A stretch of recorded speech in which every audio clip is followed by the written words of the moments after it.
했는데 갈수록 실력이 뒤처지는 것 같아 걱정이에요. 혹시 초등학교 교과서 본 적 있어요?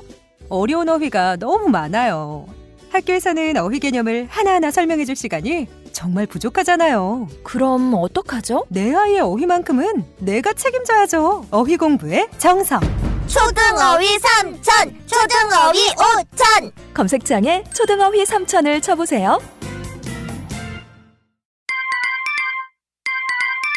자려고 누웠는데 저스툰 지루한 지하철에 저스툰 자려고 누웠는데 지루한 지하철에 클래스가 타는 재미 저스툰 클래스가 타는 재미 저스툰 웹툰 웹소설은 저스툰 클래스가 타는 재미 저스툰 다시 날씬해지고 싶어!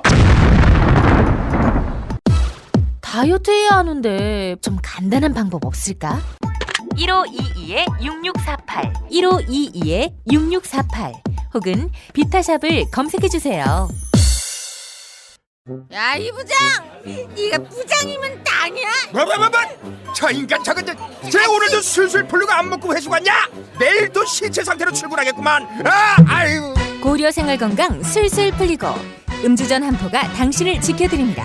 특허받은 천연 유래 성분 숙취 해소제 술술 풀리고를 은하계 최저가로 딴지마켓에서 만나보세요.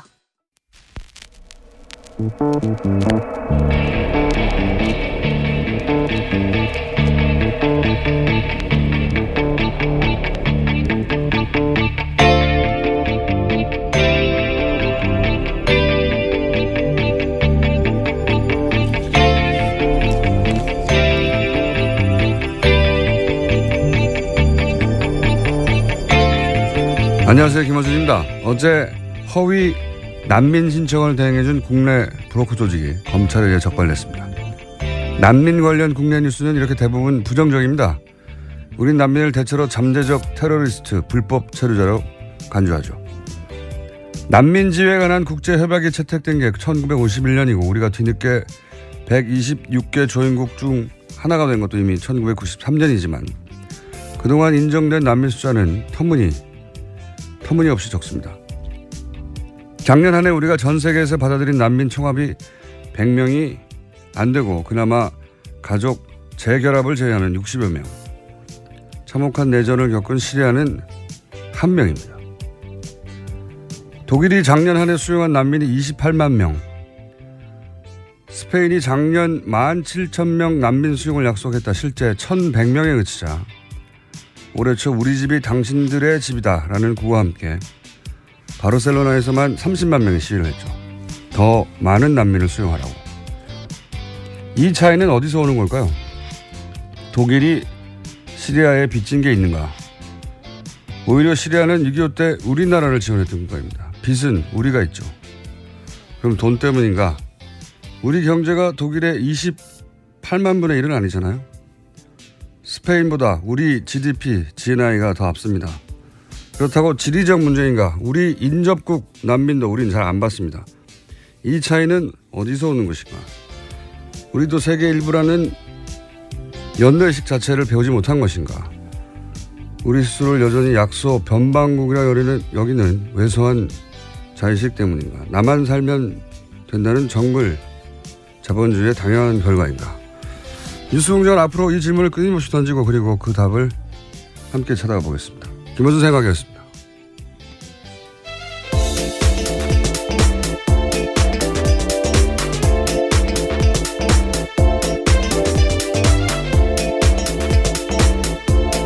시사인의 김은지입니다. 예. 자, 오늘은 바빠요. 네, 빨리빨리 뉴스가 해보죠. 많습니다. 예, 첫 번째 뉴스는 네, 청와대가 또 박근혜 정부 문건 발견했습니다. 어제 500건 추가로 나와서 공개했습니다. 또 네. 계속해서 나오고 있습니다. 예, 매일매일 예, 청와대발 단독 특종입니다. 그 왜 중세 배경의 영화를 보면 성지하에 감옥이 있잖아요. 그걸 던전이라고 하거든요. 예. 영화나 게임 보면 거기서 뭐 끊임없이 나와요. 예. 던전 청와대. 예.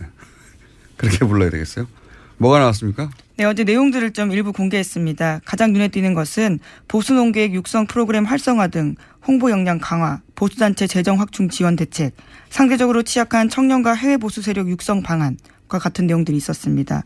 또 박근혜 정부는 2015년 7월 달 이병기 비서실장 주재 수석비서관 회의에서 신생 청년 보수 단체들에 대한 기금 지원을 적극 검토하라고 지시하기도 했습니다.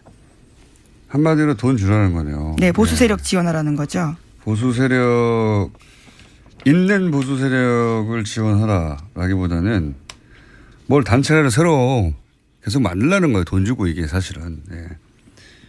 그리고 그 대통령 시정연설 때 저희가 한번 다룬 적이 있는데 시정연설 때 박수부대가 동원됐다. 네, 2015년 10월 달이었습니다. 네. 대통령 시정연설 때 박수부대가 동원된 건 전무후무할 것이라고 했었던 그 박수부대의 청년 무슨 센터들 뭐 무슨 세상. 네, 2015년 10월 달 그때 시정연설 할 때요. 한국자유총연맹뿐만이 아니라 청년 리더 양성센터, 청년이 만드는 세상 이런 인사들이 있었다고 합니다. 예. 이게 이제 돈 주고 만들어서 대통령 시정연설에 동원하고 나중에 태극기 집회에 예, 이런 단체들이 또 이름을 올리고 그런 거죠. 예. 그리고 나서 이런 단체들이 또 끊임없이 진보적인 활동들 혹은 인사들 단체들을 고발을 합니다. 그러면 또 검찰은 바로 수사를 해요. 네, 굉장히 괴롭히죠. 재빠르게 수사했습니다. 예. 그런 거죠. 예. 돈 주고 만들어서 박수부대로 쓰고 그 사람들을 시켜가지고 반대 세력을 고소고발하게. 검찰에 고소고발되면 아무리 작은 사안도 결국 무죄가 날 사안도 시간 돈을 계속 뺏기거든요. 예. 그런 걸 한 겁니다. 청와대가. 그런 짐작들, 보도들은 있었는데 청와대에서 이제 문건이 나오기 시작한 거죠. 자, 또 뭐가 나왔어요? 네, 카카오톡 검색에 자동 연관 검색어에 개입하려 했다라는 문건도 있었는데요. 부처 현안 관련 정책 참고라는 문건에는 카카오톡 샵 검색 기능과 관련해서 좌편향적인 자동 연관 검색어 논란이 있으니까 좌편향적 자동 검색. 네, 그렇게 쓰여 있다고 합니다. 샵 제가 카카오를 안 해가지고. 네, 카카오톡 그 문자 메시지를 보내는 창에 보면 샵 표시가 있습니다. 네. 그걸 누르면 자동 연관 검색어가 나오는데요. 포탈처럼. 예, 그것이 일종의 좌편향적으로 되어 있다라고 박근혜 정부는 판단한 겁니다. 예. 박근혜 전 대통령이 그렇게 말했나 보죠. 카톡을 쓰는데 샵을 눌렀더니 정부 비판적인 연관 검색어가 떠서 예, 공장장 이름 같은 것들이 이제 쓰여 있지 않았을까.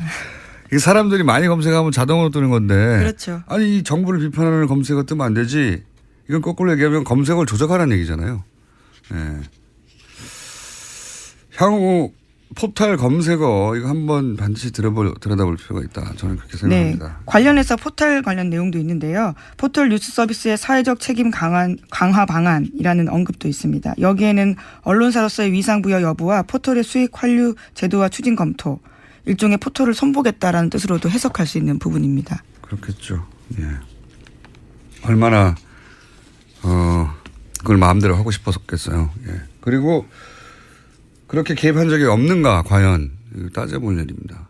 모든 언론은 언론사를 개입하는 게 더 어려운 거예요. 생각해 보시면 언론사들은 기자들로 구성되어 있고 기자들은 차질적으로 누군가 이렇게 개입하고 시키는 걸 싫어해요. 근데 끊임없이 이제 언론에 개입하고 오도하고 언론을 이렇게 하라고 지시하고 협조받으라고 하잖아요. 포털은 그냥 사기업입니다. 일개. 포털은 그냥 회사예요. 그냥 회사. 포털에 언론사들의 기사가 뜬다고 해서 포털을 언론사처럼 미디어처럼 인식하는 경향이 점점 커지고 있는데 실제 그 기능도 하고요. 근데 포털은 그걸 납품받아서 그냥 배급하는 그냥 일개 사기업입니다. 그러니 얼마나 정부가 마음만 먹으면 더 쉽겠는가 개입이. 그 점을 저는 주목해서. 근데 그 결과는 엄청나죠.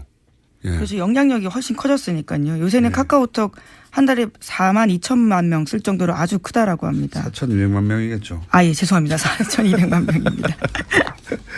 자, 그러니까 다시 한 번 말씀드리지만 포털은 그냥 일개 회사예요. 공공기관도 아니고 언론사도 아니에요. 그러니까 정부가 일개 대기업도요 이렇게 마음대로 하는데요. 포털에 이런 영향력을 발휘하고 싶었다면 과연 안 했겠는가 하는 의구심을 갖는 것은 저는 합리적이라고 봅니다. 네. 이제 실제 그런 문건이 나왔기 때문에요. 더 들여다봐야 되겠죠.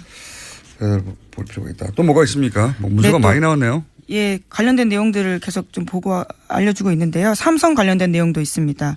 삼성물산 합병과 관련된 내용인데 문건에는 국민연금의 의결권 행사에 개입할 것인지 정부가 개입한다면 의결권 방향은 어떻게 설정할 것인지 관한 것이 있고요.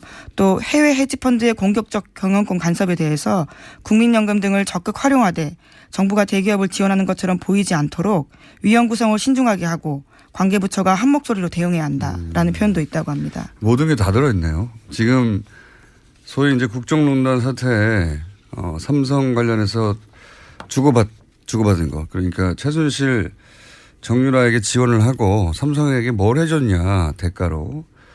여기 다 나오네요. 다 나와. 그러니까 그렇죠. 예. 대기업을 지원하는 것처럼 보이면 안 된다. 이 말은 자기들도 대기업을 지원하는 거라는 걸 알고 있었다는 거죠. 예. 예, 삼성으로 특정할 수 있는 워딩으로 보입니다. 삼성이잖아요. 네, 하지만 여긴 대기업이라고 써놨는데요.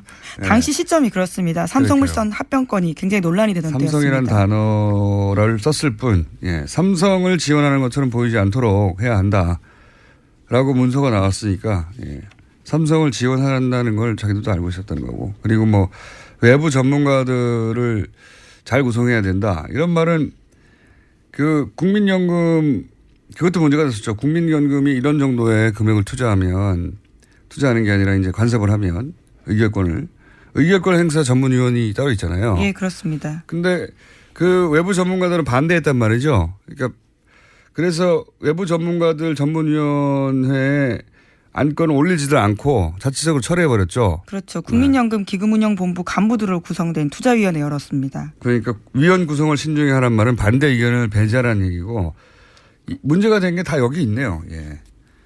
빨리 증거를 제출해야 되겠네요. 자, 이게 참네. 득템 정도도 아니고 이게 뭐 신봤다 뭐 이런 수준으로 캐고 있어요. 채굴을 하고 있다가 또 나올지도 모르겠어요. 네, 그럴 걸로 보입니다. 또 있습니까 내용이? 네, 또 있는데요. 서울시가 청년수당을 강행하면 지방교부세 감액 등 불이익 조치를 하라는 내용도 있었습니다. 이건 정말 실제 이것도 문제가 됐었죠. 예. 예, 그렇죠. 서울시 같은 경우에는 청년수당 사업 추진했었는데요. 보건복지부가 직권 취소해서 도입 한 달 만에 중단된 바가 있습니다. 이게 내용이 뭐냐면 서울시 지자체에서 중앙정부가 안 하는 복지 정책을 펴려고 하니까 중앙정부는 뭐 하냐 소리를 들을까 봐 지자체에서 못하게 하는 거죠. 그리고 그렇게 해서 박원순 시장의 지명도나 혹은 인기도가 올라갈까 봐 그런 이유도 있는 거고요. 지자체가 하면 중앙정부가 더 격려해야 되잖아요. 그렇죠. 같이 가거나. 근데 이 복지에 관심 없는 박근혜 정부에서 우리 안 하는데 니들만 하면 우리가 안 하는 거 들키잖아. 이거거든요, 심보가. 그래서 쟤들도 못하게 해. 이게 말도 안 되는 건데 이제 그런 걸 지시했다는 거고요. 서울시 저거 못하게 하라고. 그런 겁니다. 네, 그렇게 또 그런 게 나왔고. 자, 관련 뉴스 또 있습니까? 네, 그래서 검찰은 청와대 문건을 수사하는 서울중앙지검 특수일부의 검사 수를 늘렸습니다. 모두 8명으로요. 일선 검찰청 특수부 2개 부서를 합친 규모입니다. 늘려야 되겠네요. 이거 수천 건이 나오니까. 문건 관련 뉴스가 많네요. 또 있어요? 네, 이에 대해서 최순실 씨 쪽 입장도 나왔습니다. 어제 이경재 변호사가 재판에서 한 말인데요. 청와대 캐비닛 문건이 기습적으로 증거로 제출되면 피고인의 방어권이 원천적으로 봉쇄된다면서 그렇게 하면 안 된다라고 주장한 겁니다. 검찰이 시도 때도 없이 증거를 계속 제출하고 있다. 이렇게 불만을 표하기도 했습니다. 아니 그러면 피고가 힘들까 봐 있는 증거를 안 내놓나요? 이건 말도 안 되는 소리인데. 예. 그리고 방어권 방어하라고 변호사가 있는 겁니다. 그렇죠. 예. 피고인 방어를 위해서 변호사가 역할을 해야 합니다. 힘들어진다는 얘기이기도 하고요. 예. 증거를 이렇게 많이 내면 어떡하냐 이런 얘기이기도 하고요. 예. 당연히 증거가 있으면 추가 제출해야죠. 피고가 힘들까 봐 있는 증거를 내놓지 않는다는 게 말이 되나요? 말이 안 되는 얘기였고요. 자, 한 2분 내에 저희가 오늘 게스트가 많기 때문에 2분 내에 제목 싹 스크린하면서 지나가죠. 예, 그러시죠. 어제 정부 조직 개편안 통과했습니다. 국회를 통과했습니다. 그래서요, 미래창조과학부는 과학기술정보통신부로 바뀌었습니다. 또 중소기업청과 국가보훈청은 장관급으로 격상됐고 국민안전처가 없어졌습니다. 소방청이 독립해가지고 외청이 됐죠. 네. 경호실은 격하됐고요. 낮은 경호하겠다라는 대통령의 의지가 나온 거죠. 소방청 독립된 사안은 사실 한번 따로 다룰 만한 일이어서 저희가 조만간 인터뷰를 발의한 이재정 의원을 한번 해볼까 합니다. 자, 다음 뉴스는요. 예, 방산비리 관련된 소식 계속 전해드리고 있습니다. 하성룡 항공우주산업 대표, 그러니까 카이 대표가요, 2012년 새누리당 대선 후보 경선 때 박근혜 후보에게 거액의 정치 후원금 냈다고 경향신문이 아침에 보도했습니다. 네. 방산비리 카이 계속 나오고 있는데 네, 박근혜 후보하고 잘하지 않냐라고 말했던 분인데 이분은 이제 비리가 내부 횡령 비리가 10억 대가 있었는데도 불구하고 어떻게 대표가 됐지 했더니 뭐 이런저런 뒷이야기들이 지금 나오기 시작하네요. 네. 네, 그래서 어제 사임했습니다. 대표이사에서는요. 그리고 또 검찰은 하 사장의 측근인 사임방, 속칭 사임방이라고 하는데요. 핵심 임원들을 소환 조사하기 시작했습니다. 소환 조사 해야 되겠죠. 예. 또 네, 감사원은 FX 사업의 감사 기간을 한 차례 또 연장했습니다. 이례적으로 3차례나 연장했고요. 애초에 20일 예정돼 있었던 감사를 100일 넘겼습니다. 이것도 굉장히 큰 사업이거든요. 차세대 사업. 조 단위로 들어가는 사업이고 감사를 제대로 하자면 잠사할 게 정말 많을 거예요. 예.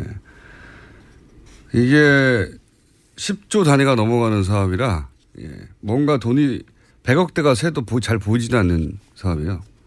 그런데 몇백억씩 샜겠죠. 그리고 그 새는 곳이 다 국내도 있지만 해외도 많아요. 해외로 돈이 나가는 사안까지 체크하려면 감사 기간이 길어지겠죠. 예. 하나 정도 더 하고 지나갈 것 같습니다. 네, 판사 블랙리스트 의혹 규명을 요구하면서 현직 부장판사가 사표냈습니다. 최한돈 인천지법 부장판사인데요. 전국 법관 대표회의에서 판사 블랙리스트 등 조사하기로 한 현안조사위원장이었는데요. 이번에 사표를 낸 겁니다. 그렇군요. 이 사안은 저희가 현직 판사님 한 분을 저희가 3부에서 현직 판사, 전직 판사들은 저희가 국회의원이나 또는 백수로 계시는 이정열 판사님이나 아니, 사무장이신데요. 판사로 나와서 변호사를 안 하면 백수라고 쳐야 됩니다. 네, 어쨌든 많이 모셨는데 현직 판사를 저희 라디오에 모시는 건 처음입니다. 굉장히 이례적인데 차성한 판사님을 저희가 3부에서 모시기로 하겠고 오늘은 여기까지 하겠습니다. 자, 인사하기 전에 미니 인터뷰. 원래 저희가 금요일에 쇼미더머니 안원구 전 대구청장님과 함께 하는 쇼미더머니 시간이 있는데 지금 이제 안민석 의원하고 유럽에 가 계시거든요. 예. 그 비자금 추적 때문에. 그래서 미니 인터뷰를 짧게 하려고 이렇게 급하게 달려왔습니다.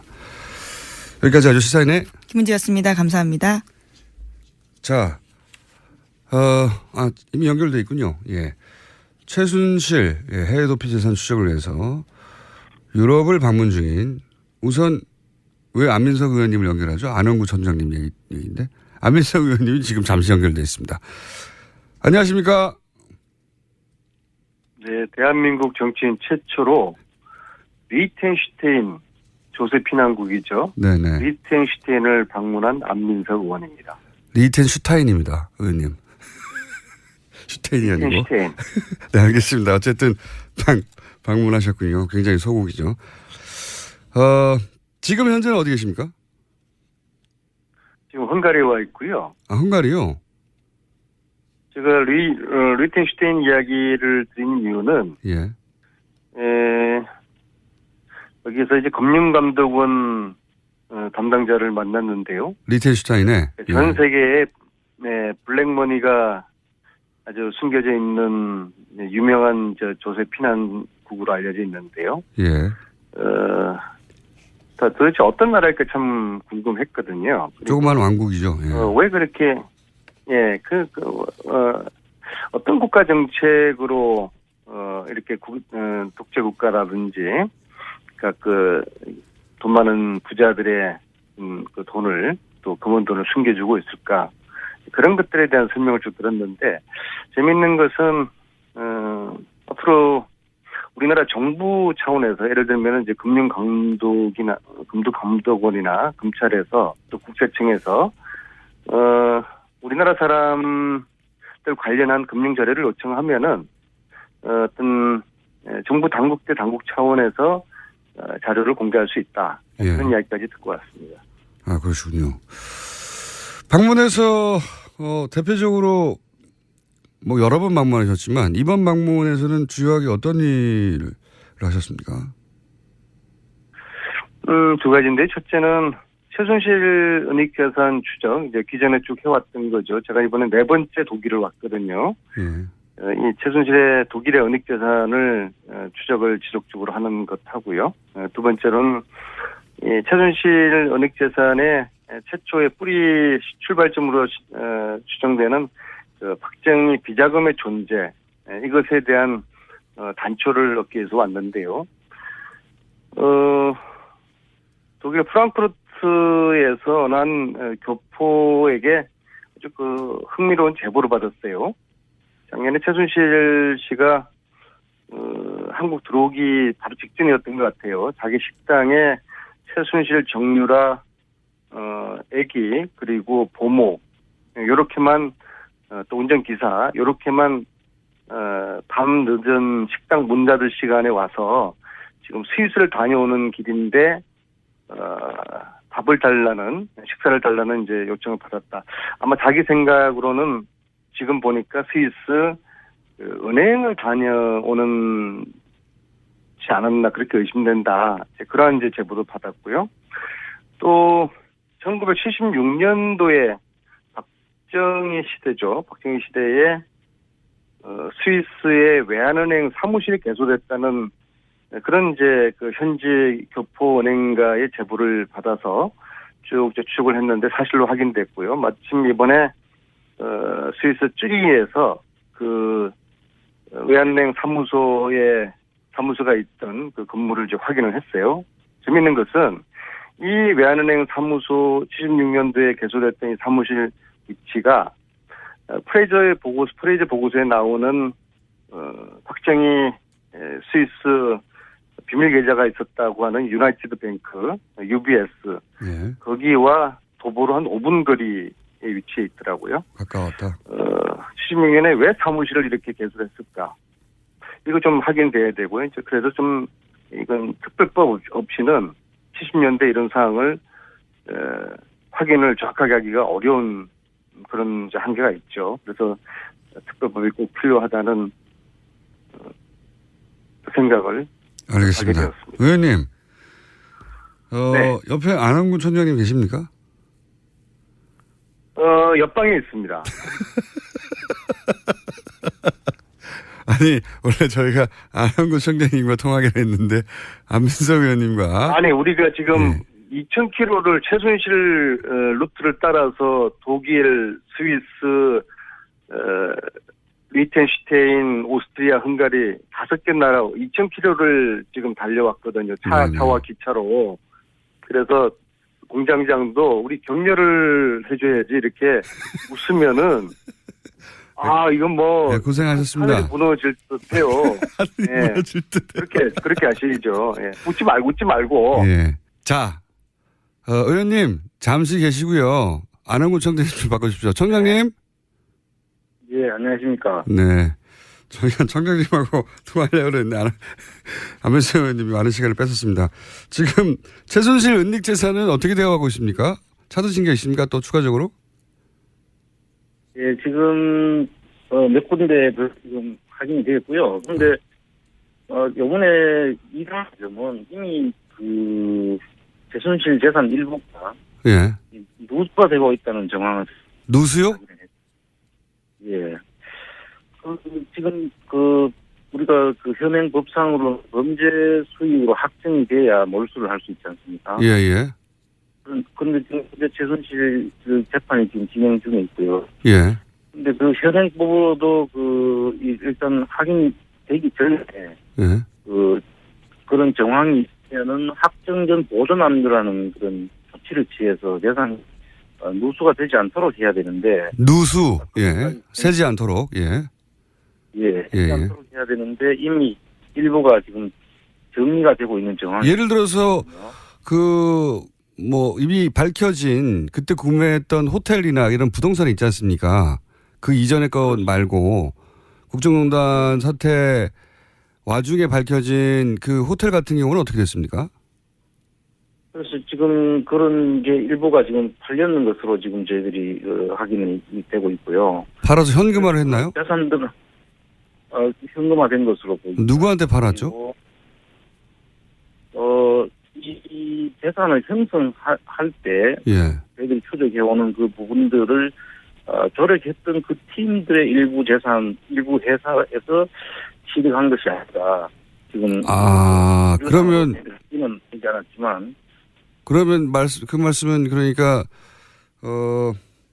페이퍼 컴퍼니가 중요한데 많이 등장했는데 그 페이퍼 컴퍼니가 다시 최순실 씨 부동산을 사는 것처럼 해서 가져갔나요?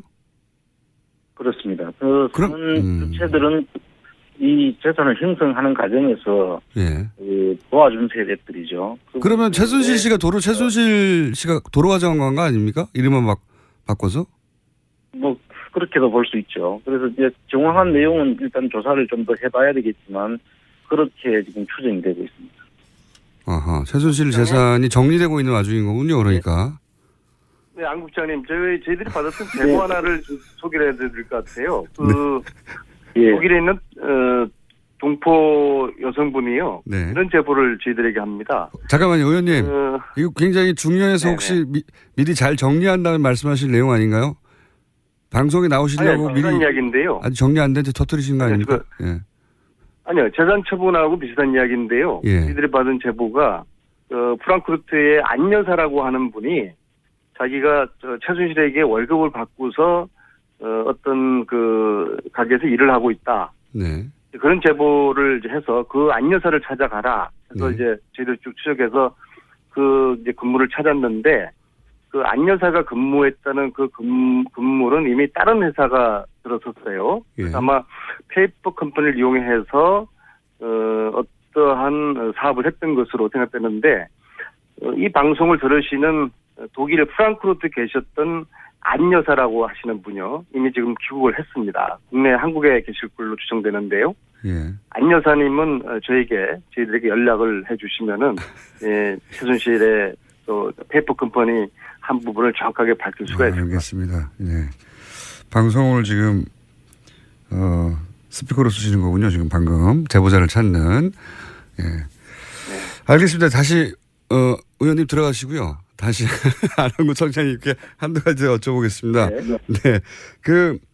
이번에 그 프레이저 보고서에 등장했던 은행 근처에서 지난 시간에서 다뤘던 유경수 여사의 사촌 오빠가 지점장으로 근무했던 스위스 은행, 외환은행 지점, 혼자서 그러다가 그러니까 유럽 기업과 거래가 없던 70년대에 만들어졌다가 유럽 진출이 활발해진 2000년대에 들어서는 오히려 폐쇄한 의혹이 드는 지점 그 지점에 가보셨나요? 예, 그 위치를 아까 안 의원님 말씀하신 그 5분 거리에 있다고 하는. 스위스 유니온뱅크와 그 크레딧 스위스 은행이 같이 있거든요. 같이 있는데 거기서 한 5분 거리 정도 남짓한 거리에 있는데 그 건물들이 그 엄청난 우리나라로 치면 명동과 같은 그런 비싼 곳이에요. 그 비싼 곳인데 이미 그 건물도 아마 그 83년도부터 이 보존해야 될 건물로 지정돼서 관리가 되고 있는데요. 그곳에 그 비싼 곳에 스위스 사무소가 있었더라고요. 거래도 없는데. 당시에는 우리나라 거래가 전혀 없는데 그만한 돈을 거기에 투입할 이유가 있었는지와 또 정작 지금은 우리나라 기업들도 일부 있고 거래가 있습니다 한데도 지금 그 폐쇄를 했거든요. 그래서 그걸 이야기해주는 그 스위스의 그 은행원을 오래된 그 경력을 가진 은행원을 제가 만났는데 자기도 봐도 전혀 이해가 되지 않는다고 애들한테 이야기를 해줬습니다. 알겠습니다. 자세한 이야기는 돌아오시면 듣고요. 마지막으로 한 가지만 더 여쭤보면 그 오랜 시간 지금 자비로 지금 계속 그 추적하고 계신데 거기 유럽에서 뉴스공장에 출연한 이후에 유럽에 갔더니 달라진 점은 없었습니까 혹시 총장님? 많이 달라졌죠. 어떻게 달라졌습니까? 여기 와서 놀란 게, 예. 호수공장 신도들이 참 많더라고요. 팬이라고 해서.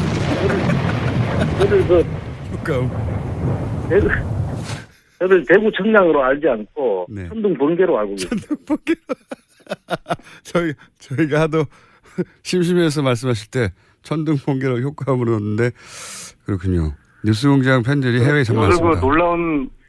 저도 놀라운 안민석 의원님 한국인의 돌아오셨네. 길을 실감했고요. 예. 그다음에 우리 지구상 동포들은 뉴스공장을 통해서 세상을 읽는구나 확인을 했고요. 근데 이번에 아쉬운 게 독일 최순실 재산을 도왔던 조력자로 저희들이 추정되고 있지만은 양혜경 전 삼성 유럽 본부장 이분을 이번에도 역시 만나지를 못했어요. 여러 차례 만나려고 노력하셨던 걸로 아는데 이번에도 못 만나셨습니까? 네네. 저희들이 이제 오늘 밤 지새고 다시 프랑크푸르트로 가거든요. 그리고 주말 동안에 프랑크푸르트에 있는데 이 방송을 들으시는 양혜경 씨 그리고 양혜경 주위의 분들은 반드시 이번에 저희들을 프랑크푸르트에 만나 주기를 알겠습니다. 집 앞까지 갔어요. 그래서 저희들을 이런 식으로 하면은 회피하는 걸로 저희들 볼 수밖에 없는데요. 이번에 꼭 좀 만났으면 좋겠습니다. 양혜경 전 사장님.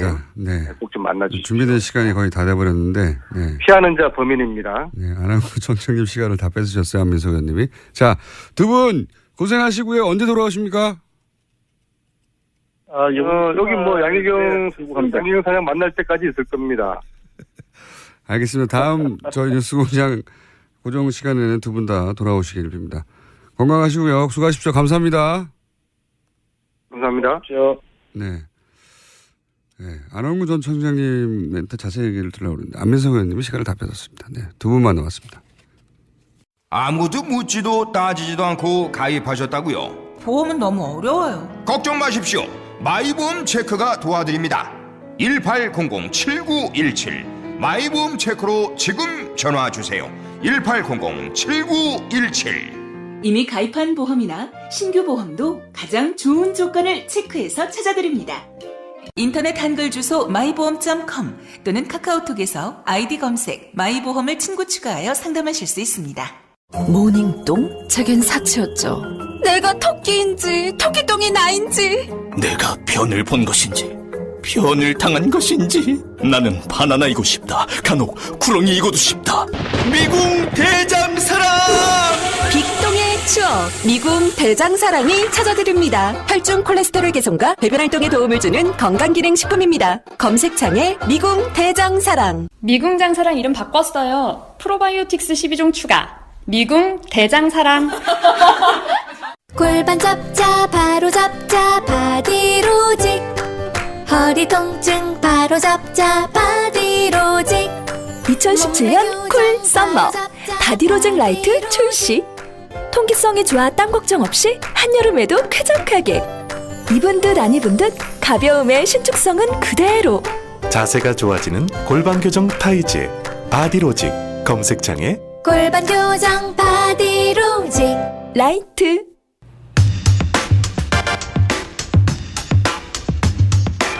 요즘 연일 문건이 청와대로부터 나오고 있습니다. 특종을 청와대가 계속하고 있는데요. 자유한국당은 박수현 청와대 대변인을 고발했습니다. 자, 여야 이 문건에 대한 입장이 다른데 저희는 여야 입장이 아니라 전문가의 입장을 한번 들어보려고 이소현 기록학회 회장님 스튜디오에 모셨습니다. 안녕하십니까? 안녕하세요. 예, 기록학회도 있군요. 기록학회하고 기록관리학회 두 학회가 양대학회라고 일컬어지고 있습니다. 하는 일은 똑같나요?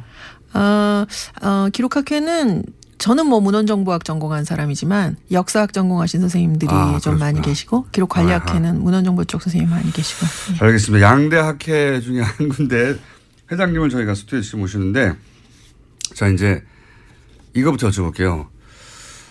이런 기록물에 대한 경험과 사례를 많이 들어보실 테니까 청와대에서 이전 정부의 문서도 계속 나오잖아요. 이거 가지고 이제 처음에는 의인이 남긴 것이다. 그렇게 생각하는 사람들도 꽤 있었는데 그러기에는 너무 많은 문서가 너무 여러 곳에서 계속 나와요. 이걸 가지고 그래서 무슨 음모론적인 차원에서 접근하는 사람들도 있고요.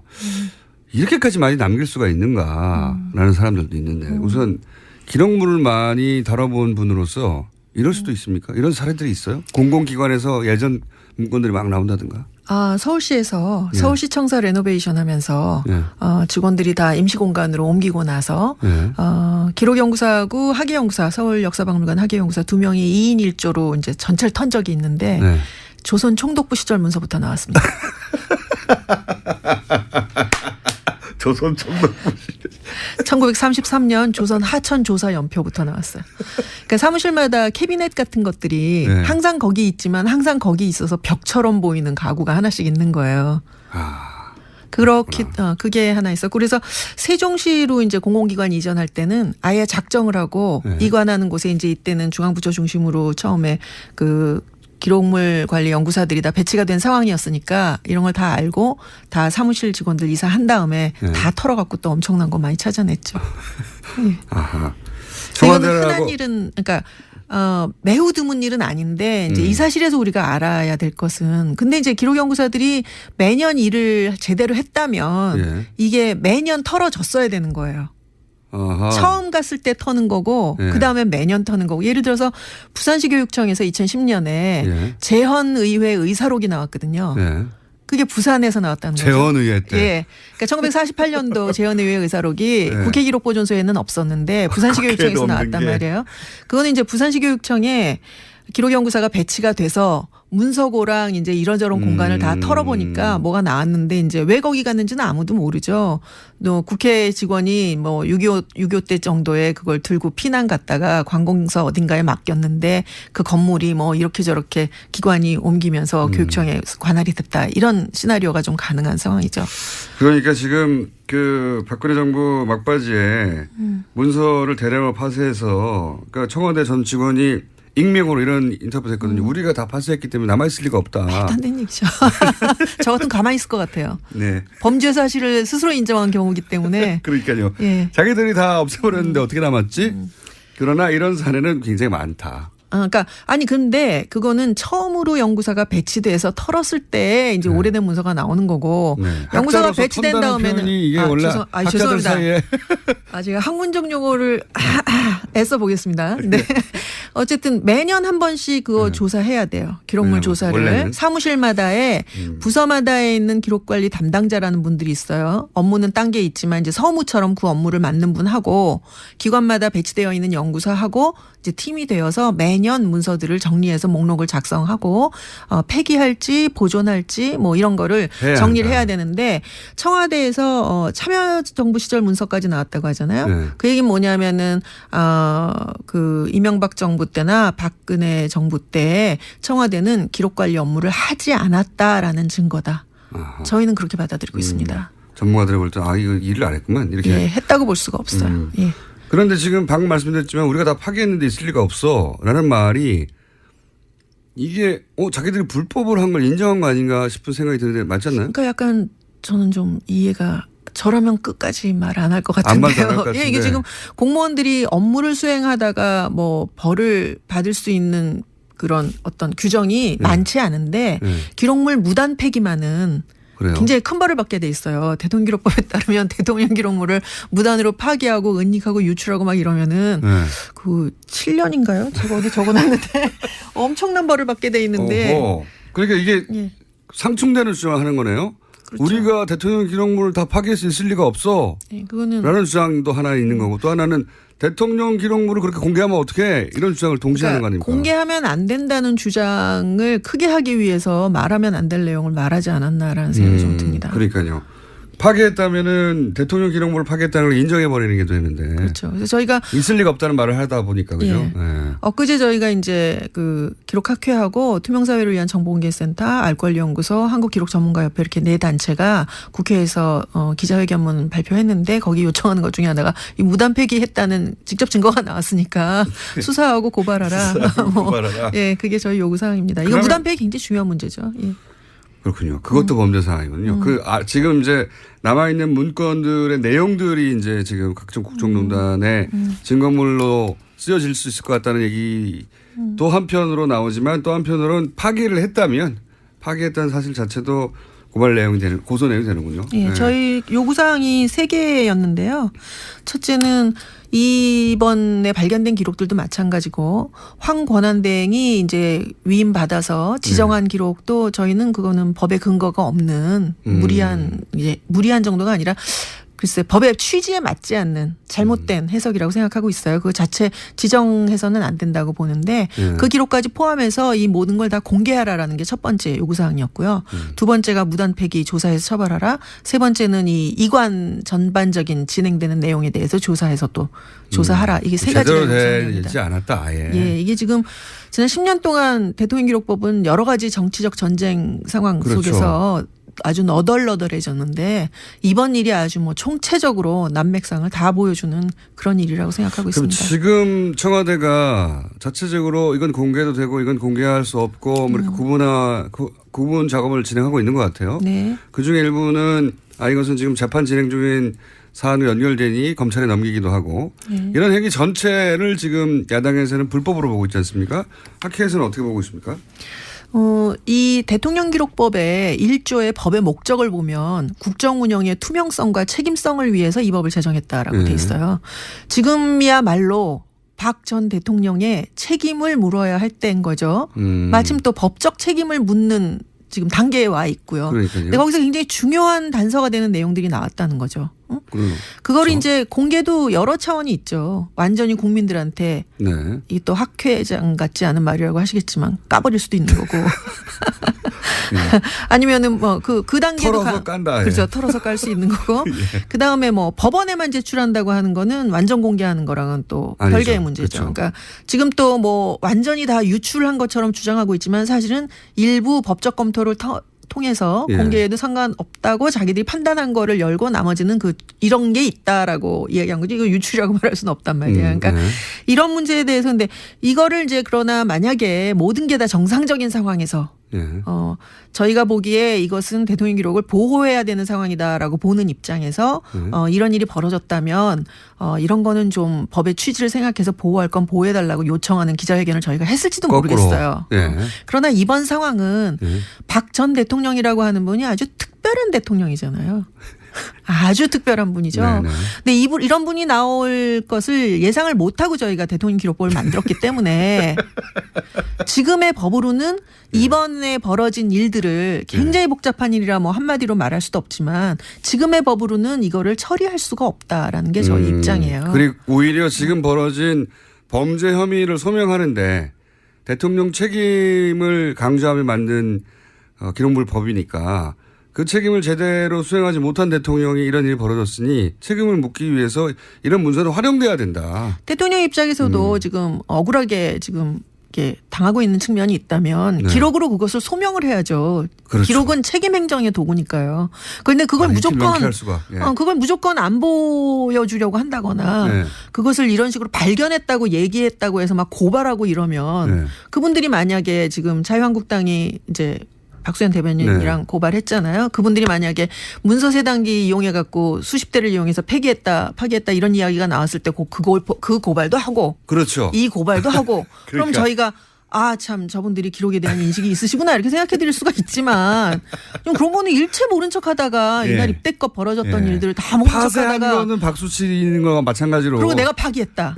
심지어는 내가 다 파기했는데 발견했을 수 있을 리가 없다. 라고 말해놓고 이런 말을 해놓고서 이거 고발하는 거는 뭐지 이런 생각 좀 하게 되죠. 뭘 감추고 싶은 거지 이런 생각하게 되죠. 회장님, 네. 저희 방송하고 잘 맞으시는 것 같은데요. 잘 맞는 것 같아요. 목소리도 그러시고. 아하, 그렇군요. 아주 잘 이해가 되고 있습니다. 이런 건 어떻습니까? 지금 만약에 나온 문서 중에 일부를 아예 인터넷에 공개해서 우리가 볼 수 있게 만든다. 이런 것도 가능합니까?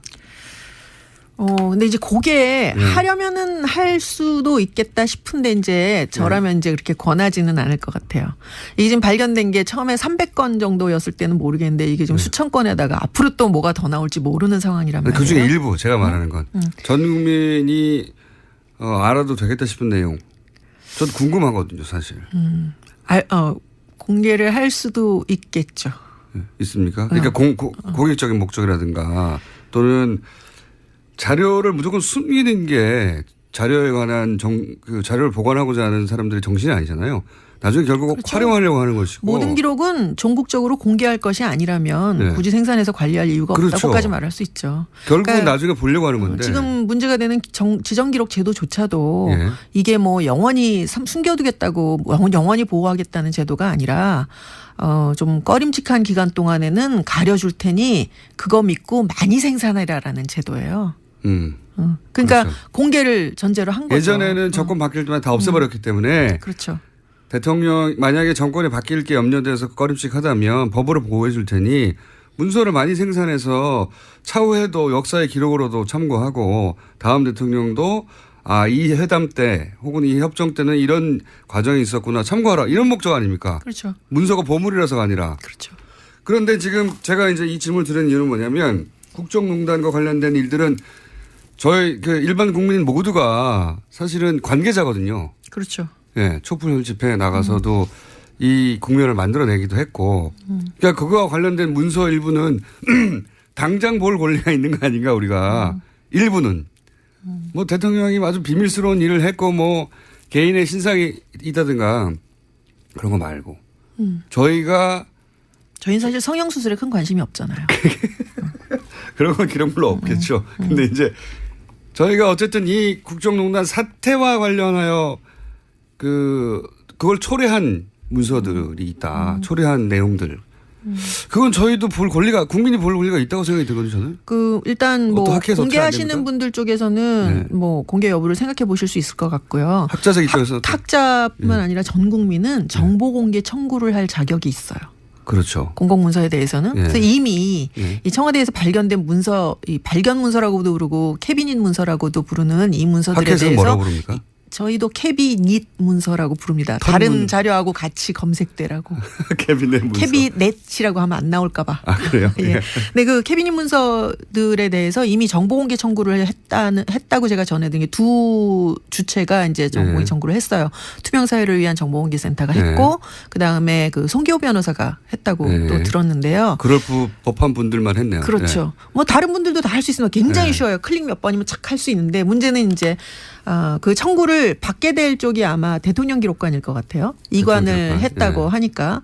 근데 문제는 대통령 기록관에서 이 기록들을 다 훑어보고 어떤 것이 공개할 수 있는 것이고 어떤 것이 비공개해야 할 것이고 어떤 것이 비밀인지 판단할 수 있는 역량이 될지는 제가 잘 모르겠습니다. 이때 역량이라고 하면 실제 그 지적 능력을 얘기하는 게 아니라 그런 판단을 내릴 이 정치적인 아주 그냥 정치적인 에너지가 아주 꽉 찬 이 공간 안에서 뭐 자유한국당에서는 절대 안 된다고 그러고 여당에서는 하라고 그러고 뭐 그럴 수 있겠죠. 그거를 할 수 있는 그런 그 역량이 정무적 정치적 역량이 없다고 판단해서 질질 끌 가능성이 좀 높다고 생각합니다. 오히려 그리고 지금 좀 애매한 게 지금 또 대통령 기록 관장으로 계시는 분이 이명박 대통령이 임명하신 분이에요. 기억하실까 몰라도 2008년에 그 봉화 유출 갖고 이제 생 난리를 치면서 난리 또 나왔어요. 법을 대통령기록법을 또 한 번도 저는 큰 난리라고 하려고 그랬더니 생난리로 네네. 생난리를 근데 그게 대통령기록법에 뭐가 있냐면은 이미 대통령기록관으로 이관한 대통령기록을 좀 보호하기 위해서 대통령 기록을 이관하고 나서 전임 대통령이 임명한 대통령 기록 관장이 관장으로 임명이 돼갖고 그걸 보호하는 책임을 지도록 돼 있는데 2008년에 봉화 유출을 핑계로 바꿔버렸어요. 임상영 관장님이라고 노 전 대통령이 임명한 관장을 고소해서 고발해갖고 결국은 뭐 무죄 판명이 났죠. 내쫓은 다음에 그 이명박 정부 청와대에서 행정관으로 일하시던 양반이 이제 대통령 기록 관장이 됐는데 그 이후로 지금 8년째 관장으로 계세요. 아, 그런 또. 그러니까 이게 정치적 입장이 개입되지 않다고 볼 수 없죠. 그분 그렇기 때문에 이분이 황교안 권한대행에게 지정 권한을 위임한다라고 하는 결정을 그렇게까지 무리하게 내리게 되는 근거가 아닐까라는 생각을 하게 됩니다. 그런 학자들은 그런 추정할 수밖에 없다. 왜냐하면 이렇게 무리한 걸. 그렇죠. 그렇죠. 왜냐하면 그 위임의 근거로 들었던 법조항이 예. 대통령기록법의 2조예요. 근데 예. 2조를 보면 대통령 기록을 생산하는 대통령에는 당선자와 대통령과 권한대행이 있다라는 조항인데요. 예. 그 조항을 굉장히 무리하게 권한대행이 대통령의 기록도 지정할 수 있다라고 판정 내린 거라 저희는 공식 비공식 경로를 다 동원해서 당시에 안 된다고. 안 된다는 성명은 뭐 이미 이따만하게 발표를 했고요. 이따만하게요? 이따만하게 예. 발표를 했고. 전문용어 굉장히 예, 죄송합니다. 현직 교수님이시고 네, 학회 학회에서요. 회장님이시고 그렇죠. 하지만 저희 방송한테 굉장히 잘 맞는 분이셔서 제가 보기에는 저희가 고정 코너를 만들어야 될 것 같다. 이 기록물이 맨날 유출되는 것도 아닌데 어떻게 고정 코너를 만들까. 매일 아침 7시 반에 와야 되나요? 근데 어쨌든 네. 법적 유권 해석을 법제처 해석을 받으라고 했는데 그 말도 안 들으면서 굉장히 무리하게 진행한 거예요. 알겠습니다. 오늘 여기까지 듣겠고요. 여야의 입장 말고 학자들 양대학회 회장님의 입장 이렇습니다. 이수연 기록학회 회장님이었습니다. 감사합니다. 맞습니다. 3부에서 뵙겠습니다.